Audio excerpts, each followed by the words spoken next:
നമസ്കാരം, ചലഞ്ചർ ആപ്പിലേക്ക് സ്വാഗതം. നമ്മൾ കഴിഞ്ഞ ക്ലാസ്സിൽ നമ്മൾ വർഗീകരണം എന്ന് പറയുന്ന ടോപ്പിക്കാണ് നമ്മൾ പഠിച്ചുകൊണ്ടിരിക്കുന്നത്. അപ്പോൾ ഇന്ന് നമ്മൾ അതിന്റെ ബാക്കിയുള്ള ഭാഗങ്ങളാണ് നമ്മൾ പഠിക്കാൻ പോകുന്നത്. അപ്പോൾ നമുക്ക് സ്റ്റാർട്ട് ചെയ്യാം.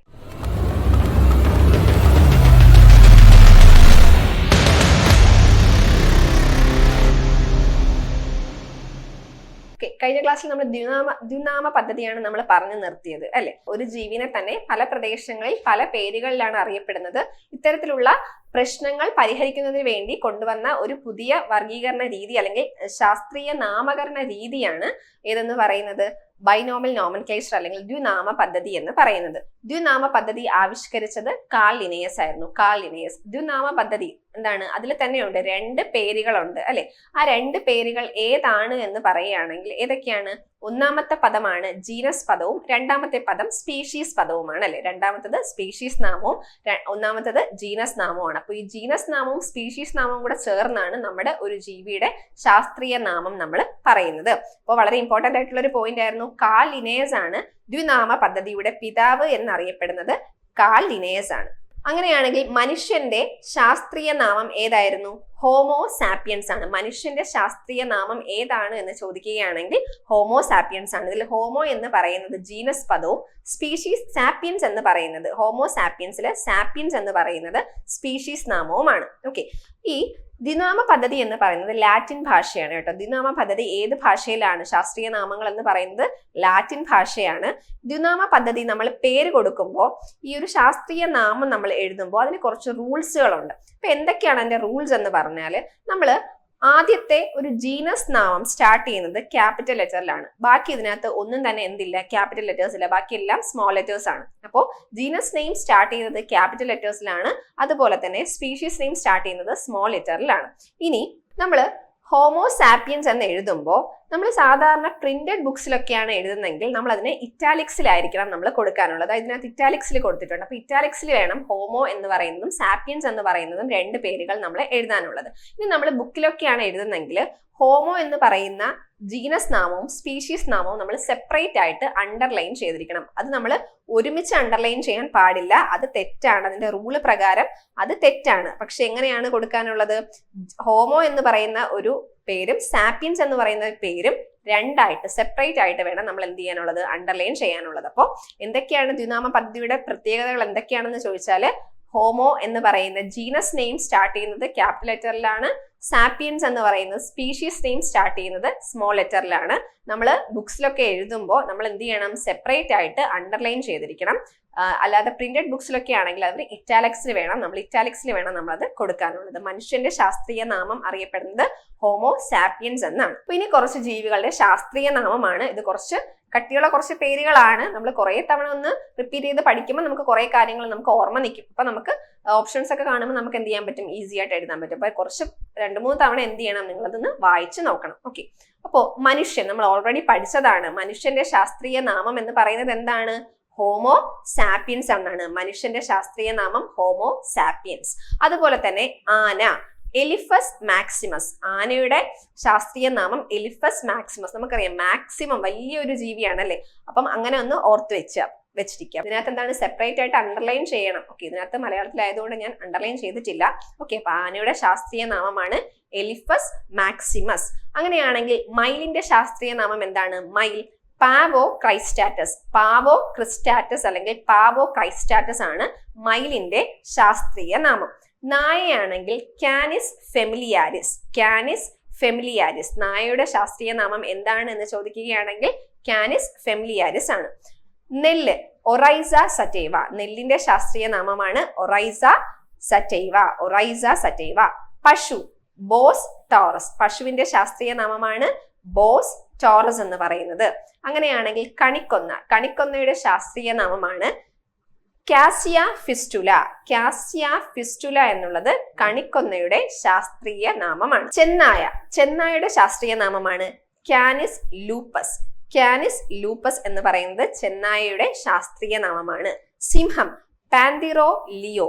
പാന്തിറ ലിയോ ആണ് സിംഹത്തിന്റെ ശാസ്ത്രീയ നാമം. നമുക്കറിയാം ലയൺ ലിയോ. അപ്പൊ അത് തമ്മിലൊന്ന് കണക്ട് ചെയ്യാൻ വേണ്ടി ശ്രമിക്കുക. Okay, lion Leo. അപ്പൊ പാന്തിറ ലിയോ ആണ് സിംഹത്തിന്റെ ശാസ്ത്രീയ നാമം. അങ്ങനെയാണെങ്കിൽ കടുവയുടെ ശാസ്ത്രീയ നാമം പന്തീറ ടൈഗ്രിസ്, ടൈഗർ അല്ലെ, ടൈഗറിൽ നമുക്ക് കണക്ട് ചെയ്യാൻ പറ്റും, ടൈഗ്രിസ് എന്ന് പറയുന്നത്. അപ്പൊ ഇവിടെ നിങ്ങൾ നോക്കിക്കേ, സിംഹത്തിന്റെയും കടുവയുടെയും ജീനസ് പദങ്ങൾ എന്ന് പറയുന്നത് ഒന്നാണ് അല്ലെ, ജീനസ് പദങ്ങൾ ഒന്നാണ്, പക്ഷെ അവരുടെ സ്പീഷീസ് പദം എന്താണ്, വ്യത്യാസമാണ്. ലിയോയും ടൈഗ്രിസുമാണ്. അപ്പം അവരൊക്കെ ഒരേ ജീനസിൽ വരുന്ന ആൾക്കാരാണ് ഈ ഒരു സിംഹവും കടുവയും ഒക്കെ വരുന്നത്. പക്ഷെ അവരുടെ സ്പീഷീസ് വ്യത്യാസമാവുമ്പോഴാണ് അവർ എന്ത് ചെയ്യുന്നത്, പ്രത്യേക ഒരു ജീവവിഭാഗമായിട്ട് ഇവർ മാറുന്നത്. അപ്പോ പാന്തീറോ ലിയോ എന്ന് പറയുന്നത് ആരുടെ ശാസ്ത്രീയ നാമമാണ്, സിംഹത്തിന്റെ ശാസ്ത്രീയ നാമമാണ്.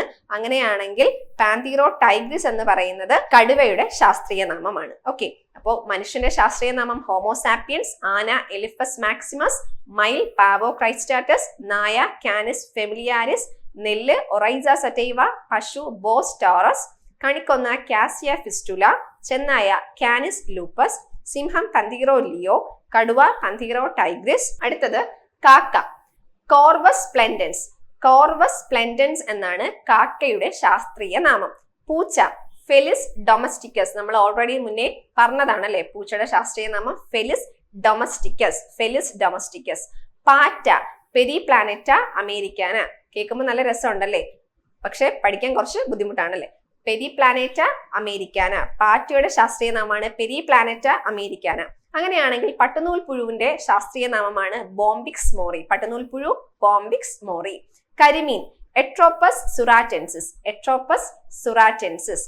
മൂർഖൻ പാമ്പ് നാജ നാജ, മൂർഖൻ പാമ്പ് നാജ നാജ.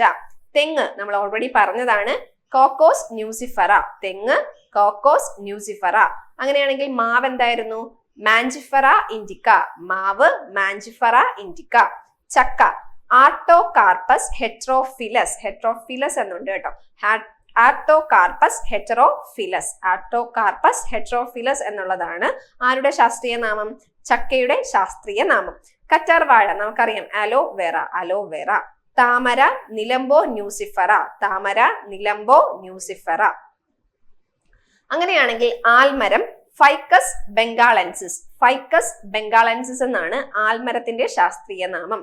നീലക്കുറിഞ്ഞി സ്ട്രോബിലാന്തസ് കുന്തിയാന, സ്ട്രോബിലാന്തസ് കുന്തിയാന, നീലക്കുറിഞ്ഞി സ്ട്രോബിലാന്തസ് കുന്തിയാന.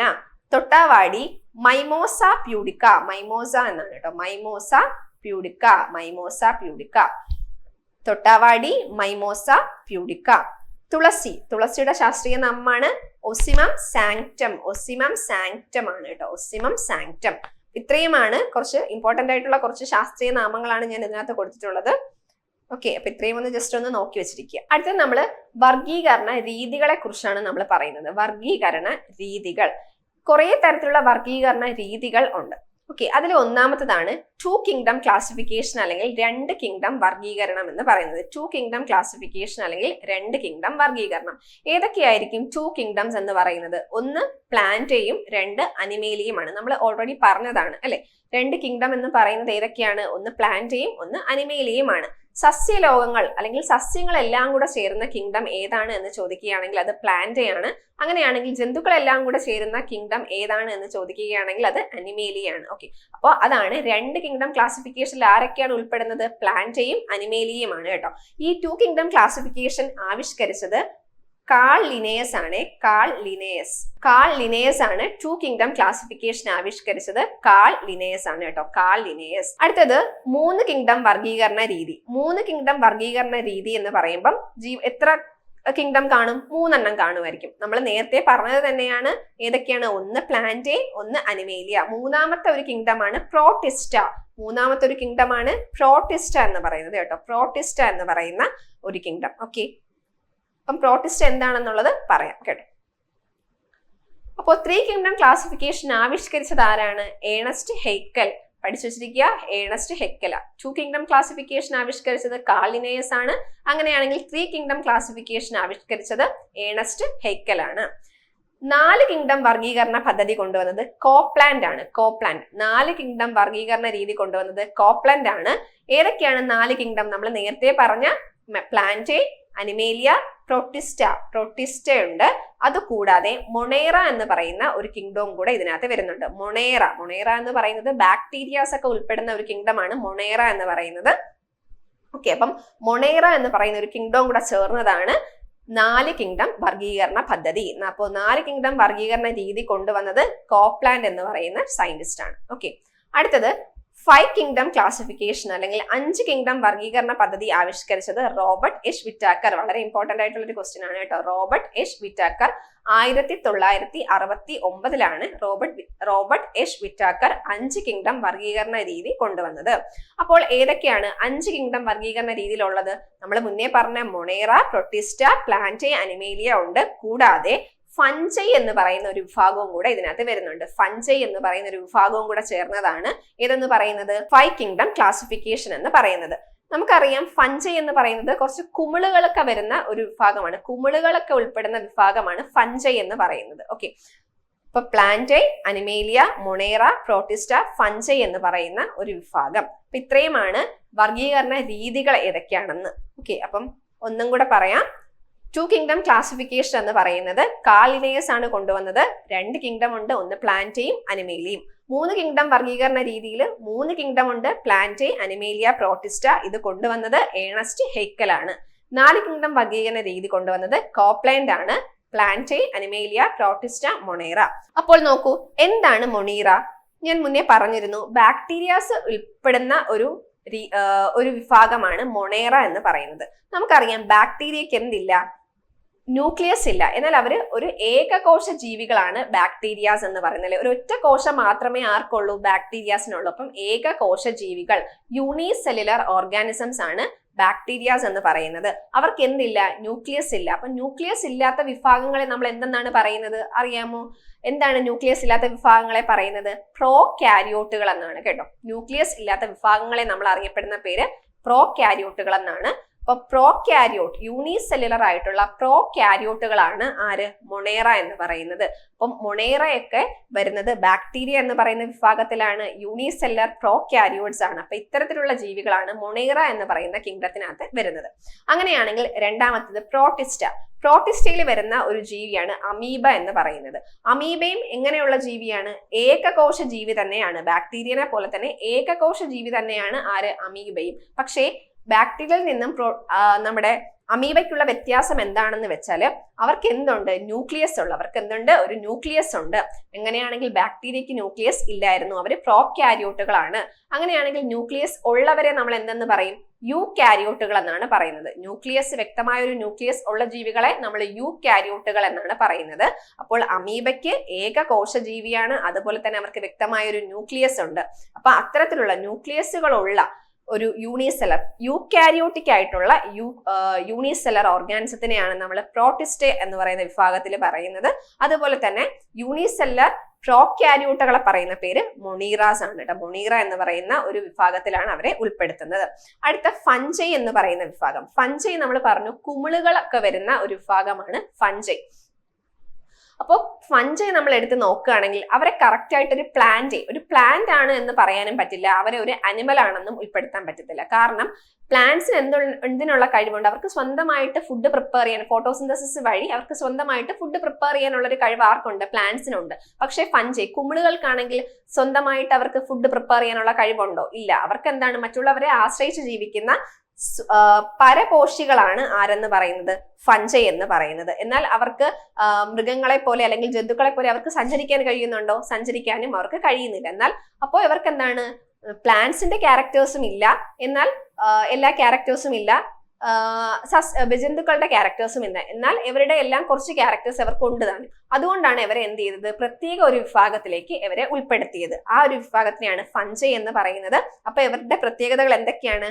ഇവർക്ക് സഞ്ചരിക്കാൻ കഴിയില്ല. പരപോഷികളാണ്. പരപോഷികൾ എന്ന് പറയുന്നത് മറ്റുള്ളവരെ ആശ്രയിച്ച് ജീവിക്കുന്നവരാണ്.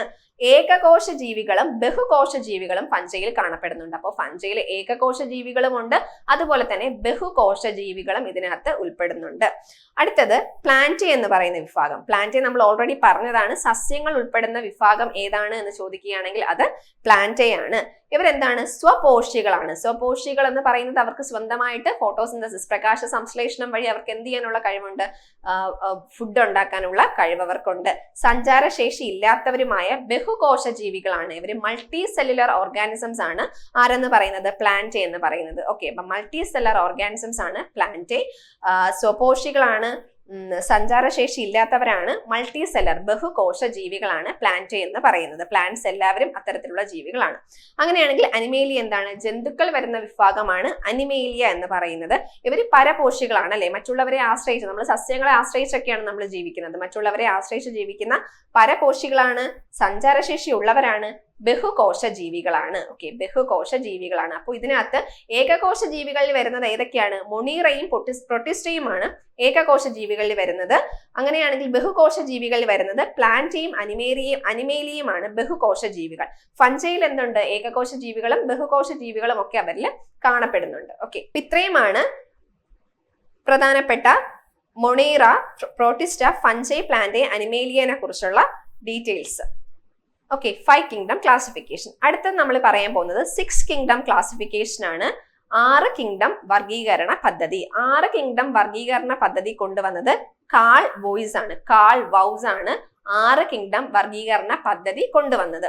അപ്പോൾ നമ്മൾ 6 കിങ്ഡം ഏതൊക്കെയാണ് എന്ന് ചോദിക്കുകയാണെങ്കിൽ, നമ്മൾ നേരത്തെ പറഞ്ഞ 5 കിങ്ഡം ക്ലാസിഫിക്കേഷനുള്ള ആൾക്കാർ എല്ലാവരും ഇവിടെ ഉണ്ട്. ഈ മൊണീറ എന്ന് പറയുന്ന ഒരു വിഭാഗത്തിൽ വരുന്ന ആൾക്കാരാണ് ആർക്കി ബാക്ടീരിയ എന്ന് പറയുന്ന ഒരു വിഭാഗം. ഓക്കെ, ആർക്കി ബാക്ടീരിയ എന്ന് പറയുന്ന ഒരു വിഭാഗം മൊണീറ എന്ന് പറയുന്ന ഒരു വിഭാഗത്തിലായിരുന്നു ഉൾപ്പെടുത്തിയിരുന്നത്.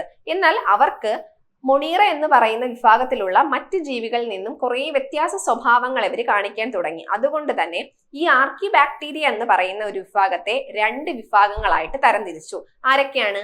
ആർക്കി എന്നും ബാക്ടീരിയ ആയിട്ടും മൊണീറയെ വിഭജിച്ചു. മൊണീറ എന്ന് പറയുന്ന വിഭാഗത്തെ 2 വിഭാഗങ്ങളായിട്ട് ക്ലാസിഫൈ ചെയ്തു, ഡിവൈഡ് ചെയ്തു. ഏതൊക്കെയാണ്? ആർക്കിയ എന്നും ബാക്ടീരിയ എന്നും 2 കിങ്ഡങ്ങളാക്കി മാറ്റി. അപ്പോൾ 6 കിങ്ഡം ക്ലാസിഫിക്കേഷനിൽ ആരൊക്കെയാണ് വരുന്നത്? 1 ആർക്കിയ, 2 ബാക്ടീരിയ, ബാക്കി 3 ഏതൊക്കെയാണ്? പ്രോട്ടിസ്റ്റ. അപ്പം ഇത്രയും ആണ്. Archaea, bacteria, protista, animalia, plant, fungi, ഇത്രയും കൂടെ ചേർന്നതാണ് 6 കിങ്ഡം ക്ലാസിഫിക്കേഷൻ എന്ന് പറയുന്നത്. അപ്പോൾ മൊണീറ എന്ന കിങ്ഡത്തെ വിഭജിച്ച് 2 ഭാഗങ്ങളാക്കി. ആർക്കിയ എന്നും ബാക്ടീരിയ എന്നും 2 ഭാഗങ്ങളാക്കി മാറ്റി. കൂടാതെ കിങ്ഡത്തിന് മുകളിലായിട്ട് ഡൊമൈൻ എന്ന ഒരു തലം കൂടി കൊണ്ടുവന്നു. ഇവിടെ കിങ്ഡത്തിന് മുകളിലായിട്ട് ഏതൊരു തലവും കൂടെ കൊണ്ടുവന്നു? ഡൊമൈൻ. നമ്മൾ പറഞ്ഞു കിങ്ഡം ആണ് ഏറ്റവും ഉയർന്ന തലം. പക്ഷെ ഇവിടെ കിങ്ഡത്തിന് മുകളിലായിട്ട് 6 കിങ്ഡം ക്ലാസിഫിക്കേഷനിൽ ഡൊമൈൻ എന്ന് പറയുന്ന മറ്റൊരു തലം കൂടി കൊണ്ടുവന്നു. അപ്പോ 3 ഡൊമൈനുകളും വന്നു. ഡൊമൈൻ ബാക്ടീരിയ എന്ന് പറയുന്ന ഒരു ഡൊമൈൻ വന്നു, ഡൊമൈൻ ആർക്കിയ എന്ന് പറയുന്ന ഒരു ഡൊമൈൻ വന്നു, കൂടാതെ ഡൊമൈൻ യൂകാരിയ എന്ന് പറയുന്ന ഒരു വിഭാഗവും വന്നു. ആ യൂകാരിയയിൽ വരുന്നവരാണ് ഇത്രയും വിഭാഗങ്ങൾ. ഡൊമൈൻ യൂകാരിയ വിഭാഗങ്ങളിൽ വരുന്നവരാണ് കേട്ടോ. യൂകാരിയ എന്ന വിഭാഗത്തിൽ വരുന്നവരാണ് പ്രോട്ടിസ്റ്റ, അനിമേലിയ, പ്ലാന്റ്, ഫഞ്ചൈ. അപ്പോ ഇതാണ് 6 കിങ്ഡം വർഗീകരണ പദ്ധതി എന്ന് പറയുന്നത്. ഓക്കെ, 6 കിങ്ഡം വർഗീകരണ പദ്ധതി ആവിഷ്കരിച്ചത് കാൾ വൗസ് ആണ്. മൊണീറ എന്ന് പറയുന്ന വിഭാഗത്തിൽ ഉണ്ടായിരുന്ന ആർക്കി ബാക്ടീരിയനെ വിഭജിച്ച് 2 പേരാക്കി.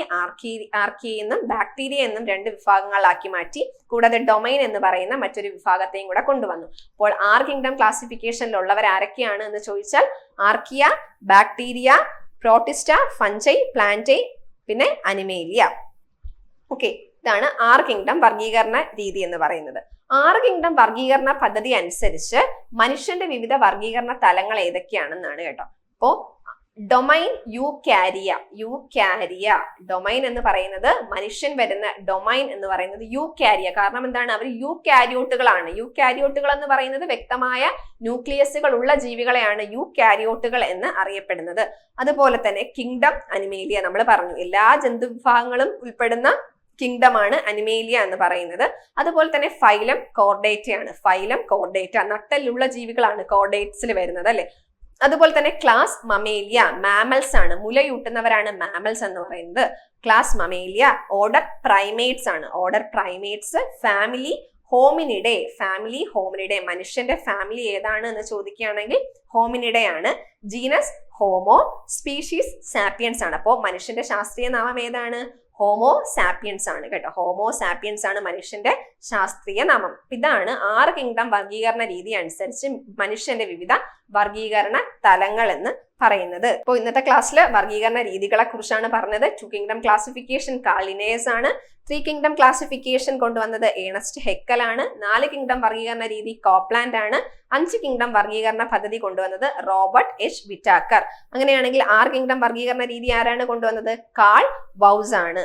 Okay, Carl Woese. ഇത്രയും ആയപ്പോഴത്തേക്കും നമ്മുടെ ടാക്സോണമി അല്ലെങ്കിൽ വർഗീകരണം എന്ന് പറയുന്ന ടോപ്പിക്ക് നമ്മൾ ഓൾമോസ്റ്റ് മിക്ക കാര്യങ്ങളും കവർ ചെയ്തു. നമുക്കറിയാം LPUP ആയതുകൊണ്ട് തന്നെ നമ്മൾ school text books SCERT text ബുക്സിനെ ബേസ് ചെയ്തിട്ട് വേണം നമ്മൾ പഠിച്ചു പോകാനുള്ളത്. ഇത് നിങ്ങളെ ബയോളജി 8ാം ക്ലാസ്സിലുള്ള തരംതിരിക്കുന്നത് എന്തിന് എന്ന് പറയുന്ന ഒരു പാഠഭാഗവുമായിട്ട് ബന്ധപ്പെട്ടതാണ് ഈ ഒരു ടാക്സോണമി എന്ന് പറയുന്ന ഒരു വിഷയം. അപ്പോൾ എല്ലാവർക്കും മനസ്സിലായി എന്ന് വിചാരിക്കുന്നു. അപ്പോൾ വീണ്ടും അടുത്തൊരു ടോപ്പിക്കുമായിട്ട് കാണാം. താങ്ക്